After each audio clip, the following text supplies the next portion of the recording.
I think the reason so many women are averse to it is because they're scared. And I think that when we face those fears, we take back our power and we make a difference. Introducing The Vixen Voice, a podcast for ambitious women entrepreneurs ready to move into their feminine essence, live their truth, and unlock their full potential. I'm your host, April Roberts, and each week I'll be interviewing inspiring women who decided to take a leap of faith to pursue their dream. Women who believe that they were born for something bigger. Hey there, just popping in quickly. It's April Roberts, and I wanted to thank you for being a loyal listener of The Vixen Voice. It means so much to me. And because of that, we're going to be popping in these little announcements because I want you to be the first to know what's going on at the Vixen Gathering. So if you haven't done so yet, click the link below and check out the Vixen Founders Collective. The members who are already in are raving, and we would love to have you join us in the ultimate business consulting, networking, and personal growth community for Gen X female founders. See you there. Hi, and welcome back to another episode of the Vixen Voice. Today, we are talking about how to scale your business specifically using content. So I think this is going to be huge for so many of you listening. I always hear, I need more leads. I need to be in front of more people. I need more visibility, right? So we have two experts in the area here joining us. They are also women who own their own business as well. And so we're all going to share our journeys to scaling our business, as well as share tips to help you scale yours. So I am super excited because today we have Hannah Hoffman, and Hannah is the founder of Hannah Hoffman Media. Very cool. And she helps businesses and entrepreneurs craft compelling narratives that move people to action. You can already tell she's a great writer, right? And the other thing I love is she talks about how important the words you use are and how they craft connection, inspiration, and are catalyst of change. So I can't wait to hear more about that as we dive in. And Emily Lauren Dick is joining us from our northern neighbor, Canada. So we are international today for everyone listening. And I love how Emily describes herself. She says she is a shamelessly feminist entrepreneur, creative marketer, and published author. So hopefully we get to hear about her book today. And she helps small women-owned businesses grow their online presence, their wealth, and their impact in the world using strategic branding and website design. So who's not excited about that? Ladies, I'm so excited to dig in. Emily, I am going to start with you. I'm super curious. I have the honor of interviewing over 100 women a year on this amazing show, and it's such a blessing to my life, plus all my clients from my financial industry. And one thing I've noticed is we women are phenomenally multifaceted creatures, and we're all different. So I like to think of us as different jewels, right? So I'm super curious. As we know, diamonds are forged through compression, right? So I always like to hear, what is maybe a pivotal moment that either brought you to where you are in your entrepreneurial journey, or maybe intuitive, something just pops in your mind. But what's a pivotal story of your life that helped craft this amazing, awesome woman we're talking to today? Well, I think that started for me when I was in school. My background's in women's studies and sociology. And I had this aha moment when I realized there was really a reason why women had such intense body image issues. And I just had this drive, this passion to really make this information accessible to everyone, especially young girls, because it was something I had never, ever in my life heard before. And that's kind of what started my journey into writing my first book, which I ended up photographing 75 women for. It's really like an introduction to body image and really explains things in plain language. It's really easy to understand. And I included responses from real women that I interviewed throughout the process. So it wasn't just my experience that I was showcasing. And that just kind of snowballed into, learning how to market myself, learning how to pitch myself. I eventually landed a traditional publishing deal. I'm pretty proud of that because, I was not a doctor, I was not a celebrity. I was just really passionate about getting the word out about such an important topic. And that kind of began my journey into entrepreneurship and creative marketing. I dabbled into everything from copywriting, doing my own PR, everything that is needed really to establish visibility as a woman online. And yeah, here we are now. And I'm now the owner of Bootstrapped Woman, which is a branding and website design company. And all of those little experiences are really what got me here. And I'm pretty proud of that. I love that. Isn't it amazing when you look back and see how everything was perfectly lined up for you to get where you're going, even if it made zero sense at the time? 100%. Like all those things that you're like, this was such a failure. They are not failures. They are either, clarifying lessons that teach you what you don't like doing, what you want to be doing more of, or they teach you valuable skills that you're going to use in the future. So for sure. Yeah, I love that so much. Okay, I hope we can get to body image today. I know that's not our topic, but I'm super curious to hear things from you. If not, we'll have you back for another episode. Definitely. Hannah, so it's so funny because Hannah grew up in the state next to me. And so it is so funny because we go out in the world and we're totally different. I lived in Milan, Italy. You're going to share how you're about to live in 9 places in the next year, right?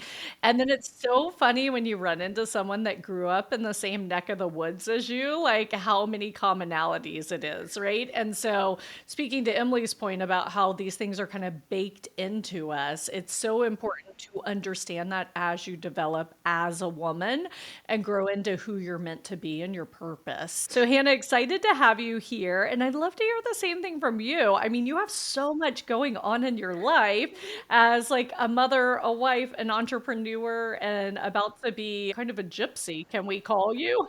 Well, it's funny you said that. I wanted to touch back on your point of how it's funny you'll meet people from right next door to where you grew up. I live in Phoenix now. My husband's in podiatry school here, and we're about to go into his final year, which is why we're going to be doing all of that traveling to kind of test out residencies before he picks one. But when we very first moved to Phoenix, so I'm from Lafayette, Louisiana. Hopefully someone can like relate to that. It's a smaller city than something like Baton Rouge, but the very first person we met when we moved here was a waitress, and she was from Breaux Bridge, Louisiana, which is this tiny, tiny, tiny little town about 30 minutes away. And we just could not get over that the very first person we met when we moved all the way across the country was from the tiny little town right next door. So everything happens for a reason, I feel, and that just made us feel really at home right away. But yeah, I started my business about 5 years ago officially. I was doing freelancing and things like that for years beforehand. I went to school for journalism and English. And I graduated in December of 2019, so we know what was going on then. No one was looking to hire, a journalist, a newbie journalist. So I had started to rack my brain. I actually have a best friend who's a web designer, and she'd been successful at it for a couple of years. And so we would kind of chat about the idea back and forth, but she lived in New York. So she sort of planted the seed in my head of entrepreneurship. And in the meantime, I got my certification for paralegalism, which is a lot of writing and research. So it's very kind of similar to the journalism facet. I was a paralegal for about a year as I was building up my business. And then 5 months after starting, I went full time in my business, 5 months after beginning it. So that was a huge accomplishment. I'm a very kind of all or nothing person. Like, you can't tell me no, I'm going to make it happen. And so, yeah, that's kind of how my business came to be officially. That's kind of my little backstory. And so now I've been helping small business owners, private practice owners, and also private practice owners with digital courses to market their businesses and to kind of take their audience from viewers to buyers. I love it, which is important, super important. No, I love it. It's so funny as you were talking. I was like, sometimes younger people don't understand. Well, I think you're grateful for it, but how lucky you are that there were no jobs. So you had to be creative in what you did. But on the flip side, I mean, even when I got out of law school at 25, honestly, I didn't have the discipline and fortitude to be an entrepreneur. I was an attorney at a huge law firm as a litigator, and like that kind of gave me that. So it's kind of funny how everything happens when it's supposed to, right? Like things just fall in place and you just have to roll with it. So I love it so much. All right, ladies, let's dive into this topic because it's so important. I just think a key to thriving in your life, especially now, is having abundance. And so many women have this like love-hate relationship with abundance, can we say? And often they slide into scarcity. So I love to demystify growth, demystify abundance, and give some tips. So Hannah, why don't you go first? Let's talk about like, scaling through content growth, and Emily, hop in at any time. Let's start at the beginning. What do you think the first steps are for someone who's trying to do this? I love this question. I think the first step is that you have to believe you can do it. You have to believe that it's something that you can achieve. There's nothing different about you than anyone else who is successful in doing this. You absolutely can. And you have to take the time as you take each step and reach each milestone to be proud of yourself because you absolutely deserve that. I think imposter syndrome is a big thing that people talk about, but who says we need to experience that, if you know you've worked hard and you've earned it, then be proud of that, and then we go to the next step and the next step, and that's how you grow and continue to scale beyond what people might think is possible. So I definitely think it all starts with mindset, for sure. It starts with having the mindset that there is nothing different about you than there is anyone else. And if you can find something you're passionate about, it's absolutely marketable. And I genuinely think everyone has something they're good at and could be an entrepreneur. So whenever I meet with a client, the very first thing we talk about is their goals, where you would like to see yourself in a year, 5 years, any important upcoming launches. We talk about that. Depending on their area of expertise, we talk about significant days of the year that we really want to tap into. Like Emily, for you, it would be sort of like International Women's Day and things like that, like those types of national days. Yeah, just kind of like what their message is. Some people's goal is to have more visibility online, and goals change. Some people's goal is to obviously scale and bring in more clients, conversion. So depending on what the client is looking for, that changes the strategy. And like I said, strategies change from month to month, quarter to quarter. So that's the first thing we sit down and talk about. I love it. I wanted to add too, I think one of the things where women get in their own way when it comes to starting, like you were saying, is really comparing themselves to someone else's highlight reel or someone else's success. And I think it's just so important to note that the growth takes time, and growing a business is not something that happens overnight, So it's really important to compare yourself to your past self. Like you were saying before, celebrating those little wins, those big wins, whatever they are, but they're your wins and not comparing yourself to someone else. And I think that if more women focused on that, they would continue with the growth, the steps that it takes to really establish a profitable business. Love that point. And another error I see being made often, and that I made at the beginning, because, when I was a financial planner and I was scaling my business, I was like, okay, what's the top advisor doing? I'm going to go mimic that, right? And then I'll figure out how to do it my way, which you totally can repeat the success wheel. That is not true in visibility. If you're trying to do what the people that have millions of followers are doing, it's not working for you if you have 2,000 followers. Like the strategies are different, right? So it's this weird world where you can't look to the people that are where you want to go and mimic what they're doing. So Emily, I see you shaking your head. I'd love you to speak to this. 100%. And that's actually something that I really work on with my branding clients, right? I'm trying to pull out, and like part of what I do with a brand strategy, which is the initial step, it is the foundation that we build all the visual branding, that we build your website, all of that is really uncovering what makes you different in your industry and what you're doing. And that is what is going to connect you with other people. It's not trying to be someone that you're not. It's not trying to replicate strategies that are done by people that have massive teams and have had that growth and who have actually, gone through and done all the steps that we do when we are first starting a business, right? So really, it's about pulling out the pieces that make them unique and that will genuinely connect others to who they are as an entrepreneur, as a person, as a service provider, whatever they're doing. And that is what is going to bring the most success. That is what is going to attract the right people to your business so that you can grow it in a way that works for you.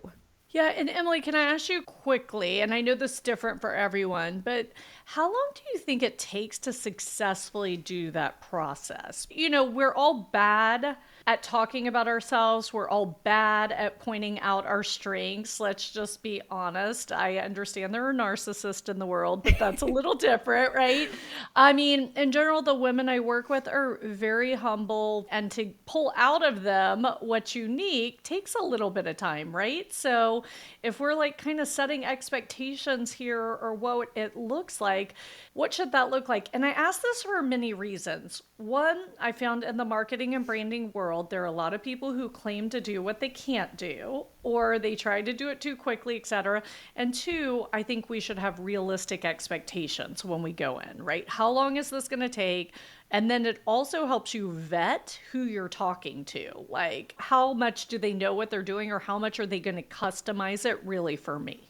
Absolutely. So when I first start working with someone, I really want to establish before even deciding that we want to work together, that they are ready for my services. And that's something that's really important to me. It's part of my honest marketing strategy, is that if I don't feel like you have narrowed down exactly sort of where you're focusing your time, what your services are, if your ideal client maybe is unclear because you're working with everyone, obviously those are things I can help you with in the process, but you really have to be ready to know that your business is what it is right now and you just want to make it better. You want to reach the right people, those type of things. Then I take them through a simple questionnaire process where they fill it out, and really it's my job to kind of unearth and uncover the things that they might not be seeing as a person who is, not a brand expert. So really I take out little bits and pieces. I ask them questions, for example, unlike some branding strategists, who focus more on the psychology of colors, which is, important, but I want to know what colors they're wearing. So one of my questions is like, what's your favorite color? And like, if you don't know what your favorite color is, or you don't know what colors do you wear, open your closet, look inside, see what's there, right? So it's those little things that will help me establish a personality for their brand, because really it's an extension of who they are as a person. And then once we get the strategy and all the visual tools and logos and things like that ready for them to go, it's about them now taking those tools and using them in their branding and starting to become recognizable and memorable. When I post on social media, people know it's me because I'm consistent with the colors I use, the fonts I use, things like that. So it can take some time. And like you said, have realistic expectations. If you're willing to put in the work and the consistency of using your branded assets, then you're going to see probably progress quicker than someone who's still going back and using, an old Canva template and whatnot, right? So if you're consistently using things, I think it will help your progress along. But obviously, it's really dependent on your business, who you're trying to go after, how big a price point your product is, if you're speaking to the right people, if you're calling those people into your space. It's just one little piece of the puzzle. But yeah, it's not as difficult, I think, that we make it out to be, figuring out how to bring in your personality to your brand. I agree. And Hannah, I'd love for you to add to this. And I just want to point out, I love that you ask these questions and you have these go-to, because I swear, if I have to fill out one more long form questionnaire to start with someone, which don't get me wrong, I use questionnaires with my new clients too. It helps me learn certain things and dive in faster. But it's like, you're asking me to do all the work. This is what I'm hiring you for, right? To pull this out of me.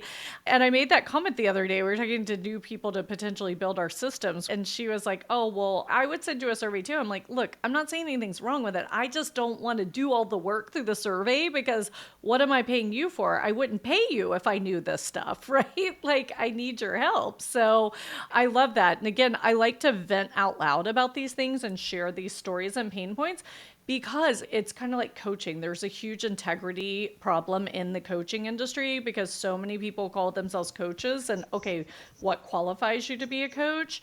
And I feel like marketing and branding has a lot of the same pain points, right? So I like to arm our audience with ways to make smarter choices, knowing that even if you're making an intentional smart choice, you may make the wrong choice, and that's okay too. Like, just pivot and make another one. So, Hannah, what's coming up for you as we're talking about all this stuff? What would you like to jump in and share?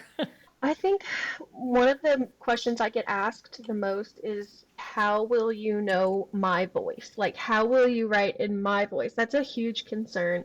And so I think speaking to that, it's kind of similar with what you guys are talking about as far as making sure that the branding is genuine to you. You also want to make sure the voice is genuine to you. And so, how does someone else figure that out, right? If they're not in your brain. And so, I always ask new clients for a list of words and phrases they would never say. Like, if you guys ever catch me saying, like, girl boss, I'm being held hostage, okay? I would Right. never say that. Like, that's just cringy to me. It's fine for other people, whatever. So that's an example. Like, I would never say that. So it's important for me to understand what someone would and would not say, their cadence, their tone, just how they speak. That's one of the things I do. I ask them for a list of phrases they find themselves saying a lot in their marketing, or, what are things that you repeat to clients? What are common questions that you get all of the time? Because those indicate things that your ideal clients are struggling with, or that they're unsure of, or that they love, even if you say it often and people react to that. I get to know someone over time and I can pick up on the way they speak. And it's different, obviously, with what a person does, where they're from, just the little things they say. For instance, I'm sure Emily, we would never catch you saying y'all, but like for me, it's hey y'all.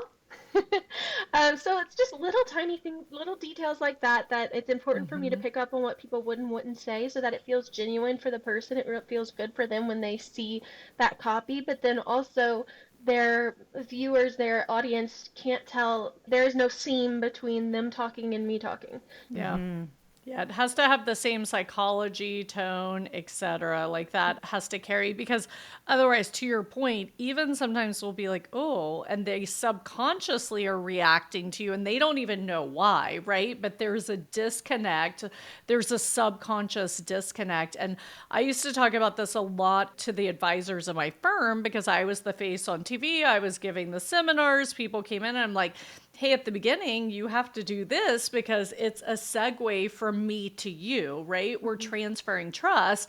And so if subconsciously you trigger something, you just lost all the trust built. So this is really important stuff that I think a lot of people don't talk about. And some people, I don't know why, because I teach persuasion and influence as two parts of the curriculum in my aligned income accelerator. And I always say, what do these words mean to you? And a lot of women shrink back. Like they equate it to manipulation. Like, no, you're just helping human beings get out of their own way so you can help them, right? As long as you have good intent, it's not manipulation. As long as you're honoring their free will to tell you no, like you're good. I was just going to say, to your point, when you believe in yourself and your service so much or your product so much, it becomes this process of you're almost doing people a disservice by not telling them about it and by not explaining it to them when you know that this is something that could help them. And so it doesn't have to be a dirty, negative thing to sell. Selling can be fun and selling can be exciting. And, getting new clients that you know you're going to help so much and seeing those results is a fun process. And so I just kind of like to change the narrative on that because I know, especially for women, it can be sometimes like they don't want to be like sleazy salespeople. I hear that word thrown around. But I don't know. I think that we can look at it in a different light nowadays. Yeah, and I'm sure I'm going to pitch Emily things on this, which is, I think, well, it's before even the bro marketing tactics that are so persuasive out there and this hustle and grind culture that we're all fighting against, right? Because even, back in the financial world, it was the same thing before all of this digital existed.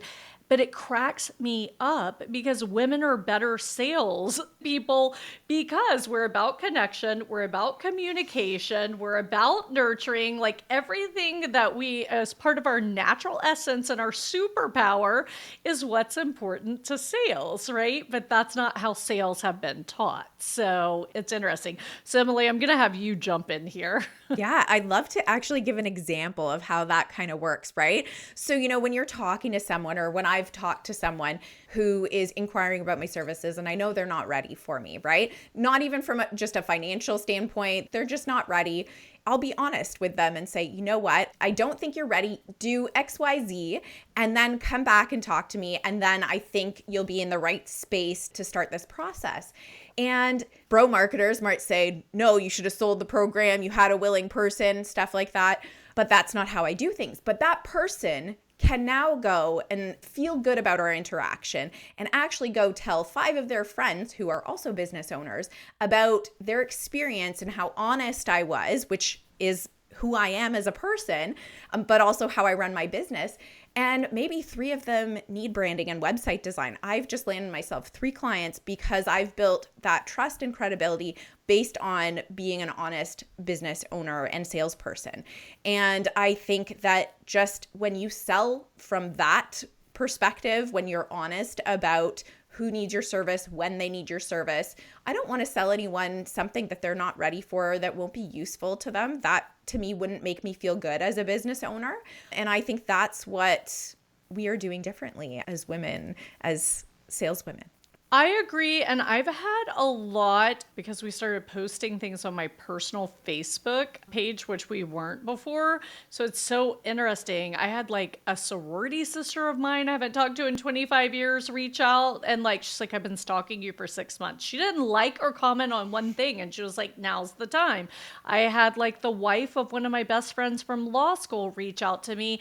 And so, as part of that conversation, I'm like, hey, look, I want to hear what you really need because your friendship's more important to me than you becoming a client, but I would be honored to help you scale and grow your business, but I want you to keep in mind. And so it's like, how do you bring that conversation to everyone you talk to, right? Which really, I am entering the conversation that way. But I think sometimes even just upfront saying something like that takes the pressure off. It's so important because if you really do want to serve someone, I just had, a potential client and she got back to me and she's just leaving her job to start her business. And she's like, financially, I don't think it's the time for me. And, I could have told her all the reasons why it was going to make her more money to work with me from the beginning and how quickly she could scale. And I was like, hey, great. Sounds good. I'd love to stay in touch. And here's 3 ways you can get free coaching from me until you're ready, which is like the Vixen Voice, our newsletter, and my Facebook group, right? And because she was like, I love your energy. I can see where you'd help me. I'm like, okay, tap into the energy here. Don't be a stranger. Share your wins and let's work together when it's right. And I've had a lot of women right now, like another woman's writing a book. Well, when 16 hours a week you're writing, you probably don't have the time and attention for like coaching, right? Like it's going to be a waste of money for them at that time. So honoring their free will is huge. I love that. Yeah. And you never know when they're going to come back, right? It could be 2 months. It could be a year from now, right? It pays to be honest. Yeah. I mean, I'm sure you'll see on the same. I want to get results for my clients. So we want it to be a good decision for them so they get results. Because I mean, 1, I want them to get results because that's what they're hiring me for and they should get a return on their investment. But 2, it drives me freaking nuts not to get results and make progress. I'm sure you'll feel the same way. So like if a client wants to just keep paying me, but they're not doing the work, I'm gonna be like, you know what? Let me refund you and let's move on because it's not worth it. So true. Yeah, I love it. Okay, so let's get back to scaling with content. So, Hannah kind of talked about first steps. I think you covered that, Emily, as well. What would you say is the most important key element? And I think I've heard this from both of y'all already, but I want to pull it out. Is there like 1 to 3 key elements to scaling with content? I like to think that your content is really sort of like, I don't want to say like a resume, but kind of a snapshot of who you are, what you do, what you're all about. And often I find like with branding, with your website, like you want all your marketing efforts, you want to funnel to either your social media page, your website, because that's where people are going to get to know you. And that is an opportunity where you're going to be able to capture them as a lead, as a potential buyer. And that's where it starts. So you really have to make sure that your content is really showcasing your personality, who you are, what you stand for, because that's how you're going to get people interested in working with you. You don't want to work with people that are not going to understand how you work or what your personality style is, right? You want to call in those dream clients that are fun to work with, that are exciting to work with. You know, they're not just a paycheck. They actually are part of what makes doing entrepreneurship fun and enjoyable, right? So really the important thing for me is your content should reflect who you are, and its purpose is to pique their interest and to get their eyeballs on you and make sure they're aware of who you are and what you have to say. And you have to consistently kind of repeat your message, right? Because it takes someone, you know, I think a minimum of 7 times before they really understand something that you're speaking about, associating it with you, remembering that that's something that you stand for, that you say. So it's being consistent. And that also is a part of building trust and credibility in the process of really establishing yourself as an expert in whatever it is you're doing. Well, and that's a great point for understanding what you're saying. And I heard a recent stat like last month or two where it was like, okay, the old 7 touches are now 15 touches before people engage with you. And so I think people are doing the 7 touches and giving up, right? And Yes. Yeah. Keep like, going. Do 100 touches. like it's right before I'm always like, I don't know, it's always darkest right before your greatest success. This is a truth of all area of life, right? So if you can just push through at that moment, you know, we just had a funnel that I thought did terribly. And when we got on with our funnel coach, she was like, your conversion rate was great. We had like, there was some technical glitch back here that unfortunately we can't isolate. And she was like, but you still have all the pieces. And I'm like, cool. Okay. Well, I got amazing clients off of it, even if I didn't get as many as I was hoping for. So that's a win. We have all these pieces. We just have to reshuffle and put them in different place. But you know, you definitely, when something doesn't hit the numbers you want, could just see it as a failure instead of seeing all the parts that are winning. And it's a step in the progress. I can speak to my like 3 things that I think really help you convert your audience on social media into buyers or clients. I think that it's first understanding who your ideal audience is, who your ideal clients are. You have to know who they are like the back of your hand. And, you know, that takes time and thoughtful brainstorming and everything. But first understanding who exactly you want to work with, which it's funny, I feel that a lot of times people think they know, and then when they really dig deep, they don't actually really know who their ideal clients are, and that's why their content isn't converting. So first understanding who that ideal audience is, and then being yourself and speaking like you would, incorporating your personality, little bits of your life. I'm not saying, you know, you're not an influencer, probably most people listening. Yeah, incorporating bits of your personality and your life and infusing your own tone and, you know, having fun with it. And then thirdly is your messaging. So making sure that everything that you say, all of the copy that you're creating within your content is interacting with your audience, which is full of your ideal clients now, in a way that converts them into buyers. Yes, I would agree. Messaging is such a hard thing. And that's why I love that you say you create a compelling narrative that moves people to action because it's easy to become their best friend. It's easy to become someone they like, right? It's that conversion to them taking out their wallet proverbially and paying you for your services and understanding that value. Well, and social engagement and building a community are two different things. Engaging is like, oh, I love your dog. What's their name? Sharing each other's stories.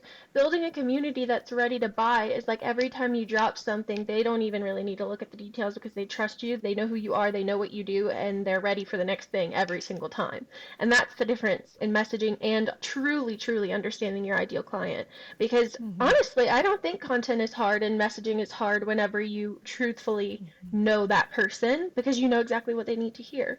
Well, and also to go back to when you said it takes time. So I always tell my clients that are in their first year of business, I'm like, you actually have no idea who your ideal client is. Like, you might say, I want to work with women over 40, but that tells us nothing, right? Like, until you start working with them, until you start marketing, it's almost like research and development. Like, you have to learn as you go, and then you tweak and you hone your marketing. So I think that's the challenge is so many women want to get it perfect out the gate and come out the gate and like you don't have enough like R&D yet to like really say that. Like you said, you're surprised how many women don't know their ideal audience. So that's one thing. And two, I'm always jealous of people that have kind of a superficial niche audience because, you know, if it's like, oh, I work with dental hygienist in Houston, great, they're all going to refer me business, right? But like in my cohort, I have a neuroscientist, I have a psychologist, I have a trust and estate attorney, I have a social media strategist. And for me, my joy is working with these women in all these different fields. So it's really a psychographic analysis, which I think is the more difficult, deeper messaging to get to, right? But I love you both touched on clients you want to work with. And to me, that's the freedom and joy of entrepreneurship. So, my trust estate attorney just this week, we were talking about creative expression and how you use it in work. And she was like, yeah, just with some clients, I hold back. I can't fully be myself. And I was like, why are they clients? I mean, this is a trust and estate attorney, but that's an energy suck. Why are they clients? Okay, I get it. Now we've scaled you to a level that you have comfortable income. You have a choice if you want to take these people on or not, right?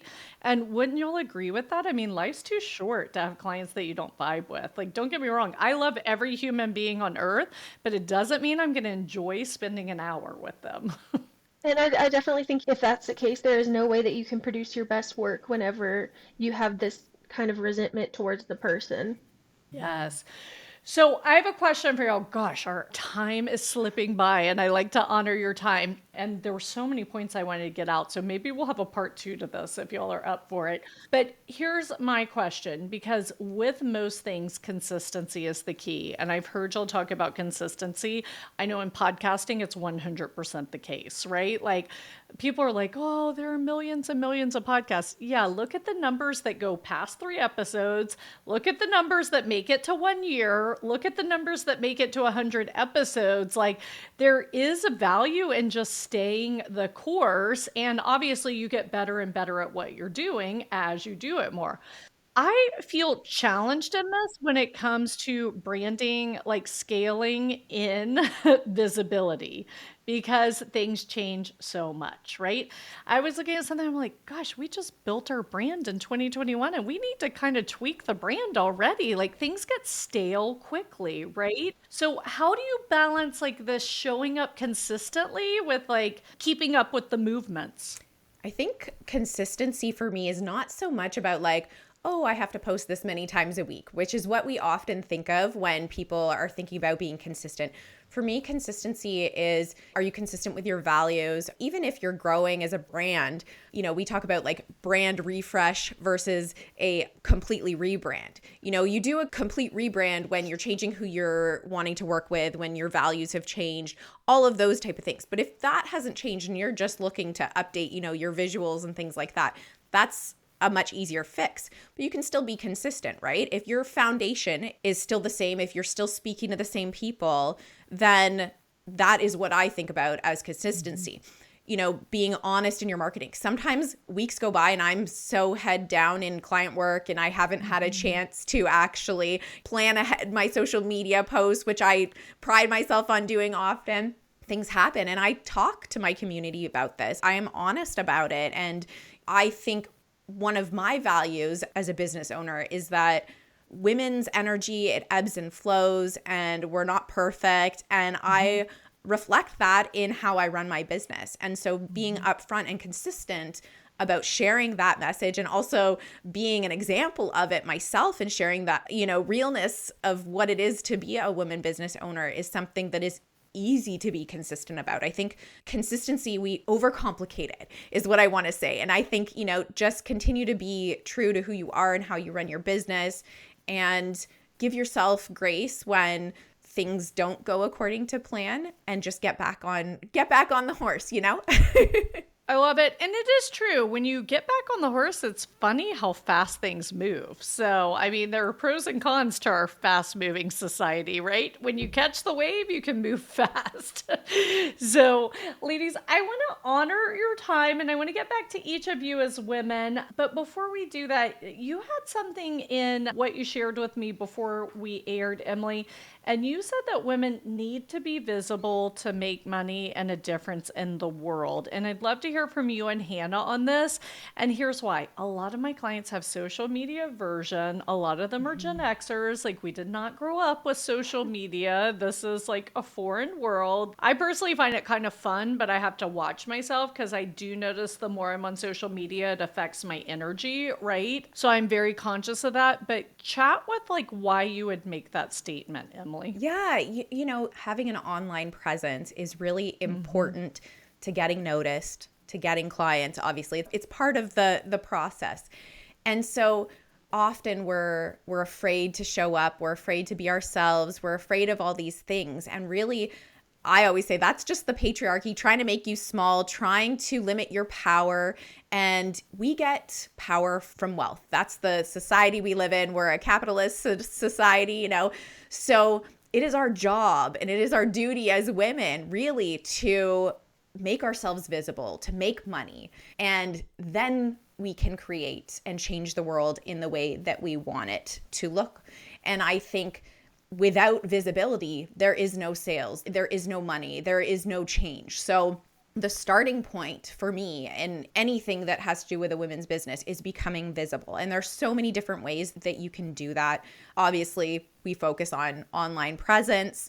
It's just an important part of the puzzle. And I think the reason so many women are averse to it is because they're scared. And I think that when we face those fears, we take back our power and we make a difference.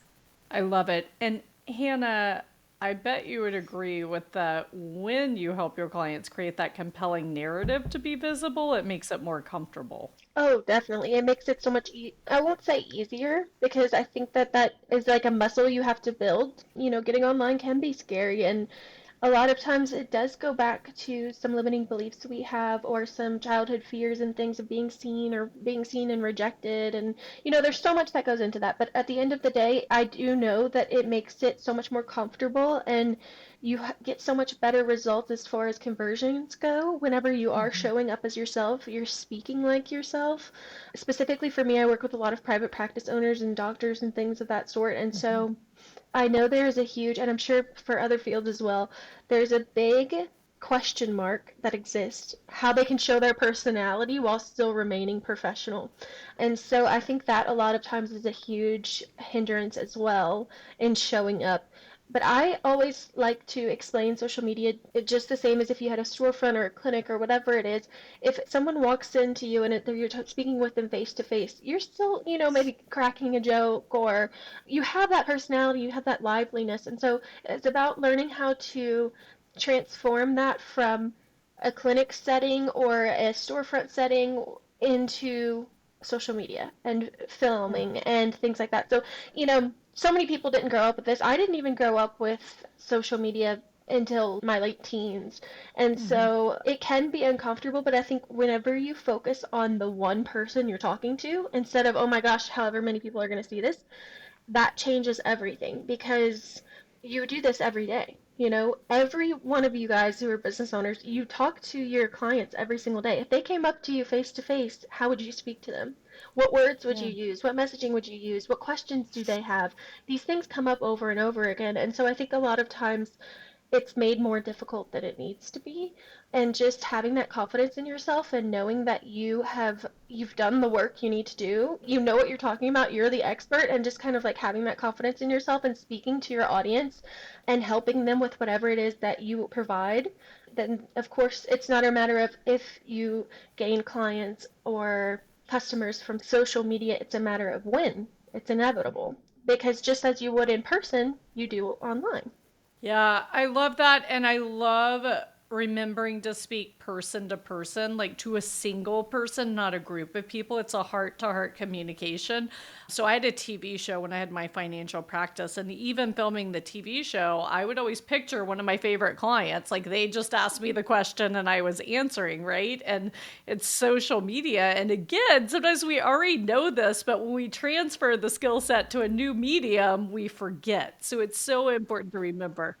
That fear pops back up. Well, and I always tell clients to, this isn't the end of the world. If you film a video and you hate it, we can delete it. We can delete it. We can throw Right. it in the trash. No one ever has to see it. So it's just about taking that pressure off of yourself a lot of times, too. I think there's this unnecessary pressure we put on ourselves to be perfect. Yeah. And it's just not the case. It doesn't have to be the case. I agree. I love it. Okay, I would love to pivot because, again, I want to honor your time. I always love to ask a huge part of being like thriving in your life and in your business is this balance of energies, right? So I like to call it like your feminine and masculine energy. Some people talk about the yin and the yang, but we want to balance it. And, as Emily talked about the patriarchy, we tend to have masculine energy in the Western culture, right? So I fully believe this is why many women burn out in their 40s and 50s. I've seen it in the financial industry, I've seen it in the legal industry because they're not feeding their feminine energy. And we really have to have that balance. And that's what makes us whole. So I love to ask, Emily, I'll start with you. When do you feel that you're really flowing in your feminine essence? Like, when do you feel that power the most? I think for me, it's when I get into like a really hyper focused, like creative state when I am just creating and I'm not thinking, I am just acting by instinct for me. It's just, when I'm doing something and it feels so natural, what's coming out of me, whether it's through writing or design, it just doesn't feel like work or like effort. And that is when I feel the most connected to that energy and the most peaceful and calm and just whole. I love it. Beautiful. And Hannah, how about you? Same question. When do you feel your feminine essence flowing? I honestly think it's comes and goes like waves throughout my day. I don't know that I can say there's like one thing that I do or what or kind of habits that I have. It's in the moments to remember to slow down and to have a pause, to take a breath, to take a break. Because I love the fast-paced work and that can burn you out over time if you're never taking a break. But I just try to remain very present even in my work days and give myself Mhm. those pauses a lot of times in order to congratulate myself on a job well done. I'll read a couple of chapters of my book before I continue on to the next thing. So I really think it's just kind of interwoven into my days, remembering to slow down, to nurture myself, to have a laugh, to call a friend, like just intermixing that into my day so that it's not just go, go, go, go, go all the time. Yeah. No, I love it. And that's the key is to learn how to harness and transition between the two, right? Which is important. So, Hannah, what color is your feminine energy? What color? Honestly, I feel like black, which I feel might be a little different. Either black or red. Those are like my spicy colors. Yeah, I've heard both before. How about you, Emily? Oh, I have to go with pink. And not for stereotypical reasons, but really I feel like pink just gives me like this total like sense of calmness and like Yeah. I love it. So soothing. Yeah. So it's funny. Mine's always, I call it magenta. It's more purple than pink, but that color. But I feel it shifting. I don't know what's going on. So I Ooh. ask this in every episode. So TBA, to be announced what my new feminine energy is. Awesome. Well, ladies, this was so fun. Thank you so much for bringing your energy, vivacity, and your wisdom to the show today. I know that each of you have things going on right now you'd love to share with our audience, and just maybe like a quick parting message as we wrap up. So you guys can find me everywhere. It's Hannah Hoffman Media. My website is hannahhoffmanmedia.com, and I would love to offer listeners 10% off of a first 3 months of any service with the code VIXEN10, as well as 10% off of my ebook, which you can find on my website. It is called Your Guide to Scaling Your Practice with Magnetic Content. So it's all about what we talked about today, about how to turn followers into paying clients or customers. And so, yeah, I would love to offer 10% for that as well with the code all caps VIXEN10. Love it. Thank you, Hannah. And Emily? you can follow me anywhere, Instagram, my website at Bootstrapped Woman. And you should absolutely check out my free resources if you're looking to figure out where to get started, where you're trying to understand what your brand personality is. I have a great quiz that you can take on my website under the resources tab. And I have some other goodies there, a really easy DIY website audit to make sure that you've optimized your online presence for success. And my final parting advice for anyone is really just start and to keep going and realize that your journey is your own and you just have to see where it takes you.